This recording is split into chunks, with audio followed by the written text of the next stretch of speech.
আসসালামু আলাইকুম স্টুডেন্ট, কেমন আছো সবাই? আমি আজকে তোমাদের কাছে শেয়ার করছি চতুর্থ থেকে পঞ্চম শ্রেণী last minute suggestion, very important question answer. Al Amin মিশনে নিউ অ্যাডমিশন টেস্টের জন্য খুবই গুরুত্বপূর্ণ কোশ্চেন অ্যান্সার তোমাদের কাছে আজকে শেয়ার করছি। চতুর্থ থেকে পঞ্চম শ্রেণীতে যে সমস্ত স্টুডেন্ট আল-আমিন মিশনে পরীক্ষা দেবে, বোধ পরীক্ষণ, বাংলা ব্যাকরণ পরীক্ষায় যেমনভাবে আসবে তেমনভাবেই আমি একটা পার্ট তোমাদের কাছে শেয়ার করছি। তোমরা এগুলো খাতায় লিখে নিয়ে বাচ্চাদের প্র্যাকটিস করাতে পারো। প্রথমে এসছে বোধ পরীক্ষণ। এক যে ছিল চড়াই পাখি, সে বনের ধারে এক মস্ত বড় আম গাছে বাসা বেঁধে থাকত। চড়াইটি ছিল ভীষণ ছটফটে আর পরিশ্রমী। সে সারাদিন এদিক ওদিক ঘুরে তার ছানাদের জন্য খাবার তৈরি করত। একদিন প্রচণ্ড ঝড় বৃষ্টি শুরু হলো। চড়াইটি তার ডানার নিচে ছানাদের লুকিয়ে রেখে পরম যত্নে তাদের রক্ষা করল। ঝড় থামলে বনের অন্য পাখিরা এসে চড়াইয়ের সাহসের খুব প্রশংসা করল। এই গল্পটার মধ্য থেকে প্রশ্ন তুলে ধরা হবে। এর মধ্য থেকে প্রশ্ন উত্তর সবই আছে। চলে আসছি আমরা এবার প্রশ্নে। চড়াই পাখিটি কোথায় বাসা বেঁধে থাকত? উত্তর হচ্ছে চড়াই পাখিটি বনের ধারে এক মস্ত বড় আম গাছে বাসা বেঁধে থাকত। পরের কোশ্চেন দেখো, চড়াই পাখির স্বভাব কেমন ছিল? উত্তর হচ্ছে চড়াই পাখিটি খুব ছটপটে এবং পরিশ্রমী ছিল। বাচ্চাদেরকে এইভাবে খাতায় লিখে নিয়ে প্র্যাকটিস করাবেন, তাহলে যদি আনকমন বোধ পরীক্ষণও আসে ওরা খুব সহজেই অ্যান্সার করতে পারবে। চলে আসছি আমরা নেক্সট কোশ্চেন। যে সমস্ত স্টুডেন্ট অনলাইনে ক্লাস করতে চাও, পরীক্ষার কিন্তু আর বেশি বাকি নেই। স্ক্রিনে দেওয়া নাম্বারে অবশ্যই যোগাযোগ করো। আমরা বাচ্চাদেরকে এইভাবে অনেক রকম বোধ পরীক্ষণ, কোশ্চেন অ্যান্সার ওদের কাছে শেয়ার করি, যাতে খুব সহজেই আল-আমিন মিশনে চান্স পায়। ঝড় বৃষ্টির সময় চড়াই কিভাবে তার ছানাদের রক্ষা করলো? উত্তর হচ্ছে ঝড় বৃষ্টির সময় চড়াইটি তার ডানার নিচে ছানাদের লুকিয়ে রেখে পরম যত্নে রক্ষা করলো।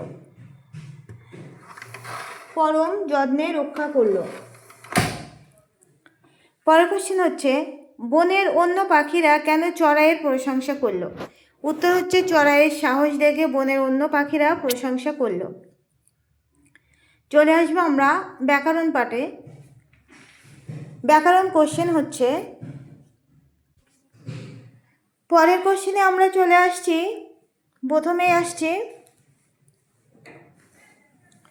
যে সমস্ত স্টুডেন্ট এই আমার চ্যানেলে আজকে প্রথম ভিডিও দেখছো, তোমরা অবশ্যই চ্যানেলটি সাবস্ক্রাইব করো, লাইক করো, আর বেশি বেশি শেয়ার করে অন্য বাচ্চাদেরকে দেখার সুযোগ করে দিও। প্রথমে ব্যাকরণ পাঠে চলে এসেছি। পদ পরিবর্তন। প্রশ্ন হচ্ছে, দিন ও পাখি শব্দ দুটির পদ পরিবর্তন করো। উত্তর হচ্ছে দিন দৈনিক আর পাখি পাখুরে। দিন দৈনিক আর পাখি পাখুরে। এই ইউটিউব চ্যানেলে ক্লাস 4-এর আরও অনেকগুলো কোশ্চেন অ্যান্সার আছে। তোমরা অবশ্যই সেই কোশ্চেন অ্যান্সারগুলো খাতায় তুলে নিয়ে বাচ্চাদেরকে প্র্যাকটিস করাতে পারো। চলে আসবো আবার নেক্সট কোশ্চেন, বিপরীত শব্দ। নিচের প্রশ্নগুলির বিপরীত শব্দ লেখো। প্রশ্ন, পরিশ্রমী, আদি, জটিল আর চেতন। উত্তর হচ্ছে পরিশ্রমী, অলস, আদি, অন্ত। ফেসবুক থেকে যে সমস্ত স্টুডেন্ট এই ভিডিওটি দেখছো, তোমরা অবশ্যই ফেসবুক পেজটি ফলো করো আর বেশি বেশি শেয়ার করে অন্য বাচ্চাদেরকে দেখার সুযোগ করে দিও। কমেন্টে জানিও কোন ক্লাসের কোন সাবজেক্ট নিয়ে ভিডিও বানাতে হবে। আমি অবশ্যই তোমাদের কাছে সেই সাবজেক্টের কোশ্চেন অ্যান্সার শেয়ার করব, খুবই ইম্পর্টেন্ট দেখে। চলে আসছি আমরা নেক্সট কোশ্চেন। জটিল। জটিল বিপরীত শব্দ হবে সরল বা সহজ। চেতন বিপরীত শব্দ হবে অচেতন বা জড়। চলে আসছি নেক্সট কোশ্চেন, লিঙ্গ পরিবর্তন। লিঙ্গ পরিবর্তন করো।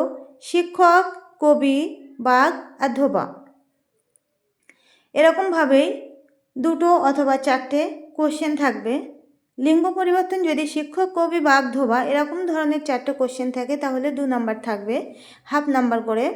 আর যদি দুটো কোশ্চেন থাকে তাহলে 1 নাম্বার করে 2 নাম্বার থাকবে। অ্যান্সার হচ্ছে শিক্ষক লিঙ্গ পরিবর্তন, শিক্ষিকা, কবি মহিলা কবি, বাঘ, বাঘিনী, ধোবা, ধোপানি। আবারও বলছি, শিক্ষক, শিক্ষিকা, কবি, মহিলা কবি, বাঘ, বাঘিনী, ধোবা, ধোপানি। বানানগুলো বাচ্চাদেরকে খুবই ভালো করে প্র্যাকটিস করাবেন। বাচ্চারা বানান ভুল করে আসবে, বারবার লেখানোর চেষ্টা করবেন যাতে পরীক্ষার কোনো ভুল না হয়। চলে আসবো আমরা পরের কোশ্চেন। সমার্থক শব্দ। সূর্য এবং জল শব্দের দুটি করে সমার্থক শব্দ লেখো। সূর্য এবং জল শব্দের দুটি করে সমার্থক শব্দ লেখো। উত্তর হচ্ছে সূর্য। সূর্য সমার্থক শব্দ হচ্ছে রবি, ভানু, দিবাকর। জল সমার্থক শব্দ হচ্ছে জলম, নীর, পানি। চলে আসবো আমরা আবারও নেক্সট কোশ্চেন। যে সমস্ত স্টুডেন্ট অনলাইনে ক্লাস করতে চাও অবশ্যই স্ক্রিনে দেওয়া নাম্বারে যোগাযোগ করো। পরীক্ষার কিন্তু আর বেশি বাকি নেই, খুব কম সময় বাকি আছে। এখানে চলে এসেছি এক কথায় উত্তর দাও। এক কথায় প্রকাশ। এক কথায় প্রকাশ করো। যা সহজে লাভ করা যায় না, অ্যান্সার হবে দুর্লভ। উপকারের উপকার যে স্বীকার করে, অ্যান্সার হবে কৃতজ্ঞ। পরের কোশ্চেন, যে গাছ একবার ফল দিয়ে মরে যায়, অ্যান্সার হবে ঔষধি। তো আজকের ভিডিও এই পর্যন্তই। সকলে ভালো থেকো। আল্লাহ হাফেজ।